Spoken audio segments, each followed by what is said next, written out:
జేసీ ప్రభాకర్ రెడ్డి చేసిన వ్యాఖ్యలపై కూడా యాక్టర్ మాధవిలత గారు కమిషనర్ రెడ్డి దగ్గరకు వచ్చి కంప్లైంట్ ఇవ్వడం జరిగింది. మరి కంప్లైంట్లో కూడా ఏం పొందుపరిచారనేది కూడా వారి మాటలను తెలుసుకుందాం. మేడం నమస్తే. నమస్తే అమ్మా. మేడం కంప్లైంట్లో ఏమేమి అంశాలు పొందుపరిచారు? కంప్లైంట్లో జేసీ ప్రభాకర్ రెడ్డి గారు ఎగ్జాక్ట్గా ఏమేం వర్డ్స్ అయితే అబ్యూస్ చేశారో అవి, అట్ ది సేమ్ టైం నాకు సోషల్ మీడియాలో వాళ్ళ ఫాలోవర్స్ అంటూ ఎలాంటి థ్రెటన్స్ చేస్తున్నారో వాటిని, డ్యూ టు దట్ నా ఫ్యామిలీ అండ్ నేను సైకలాజికల్గా ఎంత సఫర్ అవుతున్నాము. సో ఫియర్ ఆఫ్ డెత్ ఇట్లాంటి ఒక కాన్సెప్ట్, ఎందుకంటే వాళ్ళందరూ బెదిరిస్తున్నారు, చర్మం వదులుస్తాము, చంపేస్తాము, మా ఊరికి కాదు అసలు నువ్వు ఇంట్లోంచి ఎట్లా అడుగు బయట పెడతావు, ఇలాంటివన్నీ థ్రెటన్స్ చేస్తున్నారు.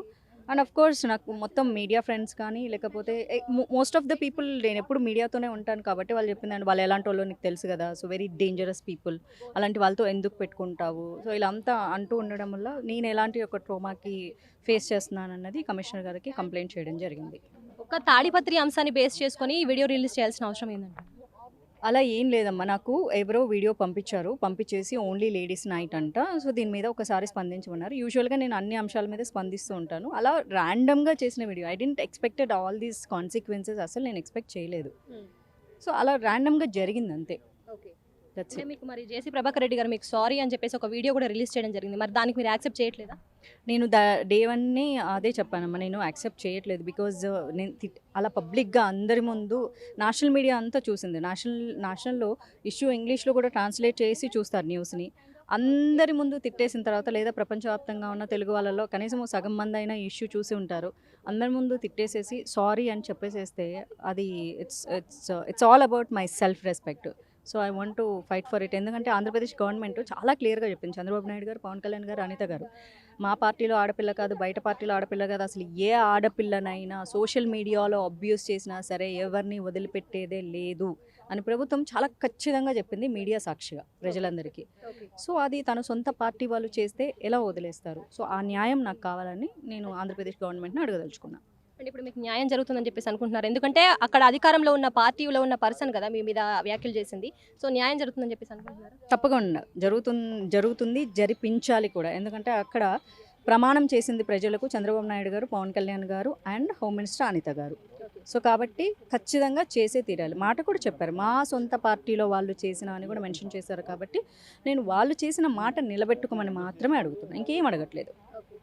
ఇప్పుడు మీరు కంప్లైంట్ ఇచ్చారు, జేసీ ప్రభాకర్ రెడ్డి గారు ఆల్రెడీ సారీ చెప్పారు, సో మీరు ఇంకేం ఎక్స్పెక్ట్ చేస్తున్నారు?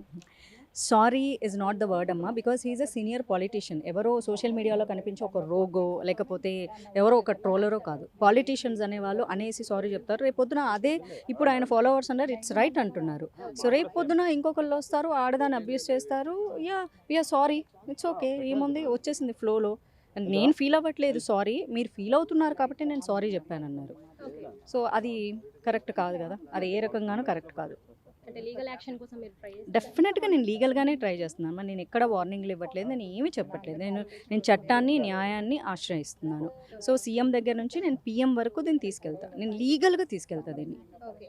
అంటే ఇప్పుడు మీరు ఇటు పార్టీ తరపు నుంచి వెళ్ళి అట్లాగే ఫిలిం ఇండస్ట్రీ తరపు నుంచి యాక్టర్గా ఉన్నారు, సో ఎవరి దగ్గర నుంచి అయినా మద్దతు వచ్చిందా మీకు? ఖచ్చితంగా వచ్చింది కదా. మొన్న మా అసోసియేషన్ వాళ్ళని అడిగింది ఏంటి, కండెమ్ చేయమని అడిగాను, వాళ్ళు కండెమ్ చేశారు. నాకు కావాల్సింది అదే, ఎందుకంటే సినిమా వాళ్ళ మీద వ్యాఖ్యలు చేసినప్పుడు కండెమ్ చేయాల్సిన బాధ్యత వాళ్ళకుంది. అండ్ వాళ్ళు కూడా వాళ్ళ అమ్మాయిని అనుకున్నారు కాబట్టి, అంటే మా సినిమా వాళ్ళు అనుకున్నారు కాబట్టి కండెమ్ చేయడం జరిగింది. ఇకపోతే చట్టం తనకు ఏ పరిధిలోకి వస్తుందో చట్టం దాని పని తను చేసుకుంటుంది. అండ్ ప్రభుత్వం మాట ఇచ్చింది కాబట్టి ఆడపిల్లలకు న్యాయం చేస్తానని, సో అదే ప్రభుత్వాన్ని న్యాయం చేయమని అడుగుతాను, అంతే. అంటే లాస్ట్ థింగ్ ఏంటంటే, ఇప్పుడు మూవీ పరంగా అంటే అక్కడ మీది షూటింగ్ జరిగింది, సో దానికి దే విల్ నాట్ యాక్సెప్టెడ్, అందుకని చెప్పేసి ఇలా ఆరోపణలు చేస్తున్నారని చెప్పేసి ఒక వార్త వినిపిస్తుంది, దీనికి మీరేమంటారు? అమ్మ 2017లో షూటింగ్ జరిగిందమ్మా, అది కూడా 9 రోజులే జరిగింది. ప్రొడ్యూసర్ దగ్గర డబ్బులు లేక ఆగిపోయినాయి. షూటింగ్ అయితే ఎలాంటి ఆటంకం లేకుండా 9 days చాలా బాగా జరిగింది. And first of all producer, డైరెక్టర్లు ఎవరి దగ్గర పర్మిషన్స్ తీసుకుంటారన్నది ఆర్టిస్టులకి it's none of their own business. ఇది మా కప్ ఆఫ్ కాఫీనే కాదు. అది పైగా ప్రొడ్యూసర్, డైరెక్టర్ అదే ఊరతను, ఓకే, ప్రొడ్యూసరు డైరెక్టర్ ఇద్దరు తనే. సో అసలు మాకేం తెలియదు. ఆర్టిస్ట్ జాబ్ ఏంటంటే పొద్దున వెళ్ళామా, షూటింగ్ చేసామా, సాయంత్రం ప్యాకప్ అయిపోయింది, డన్, అంతే. పర్మిషన్ స్టోరీస్ ఏం తెలియవు. పైగా మేము ఇళ్లలో చేసినాము.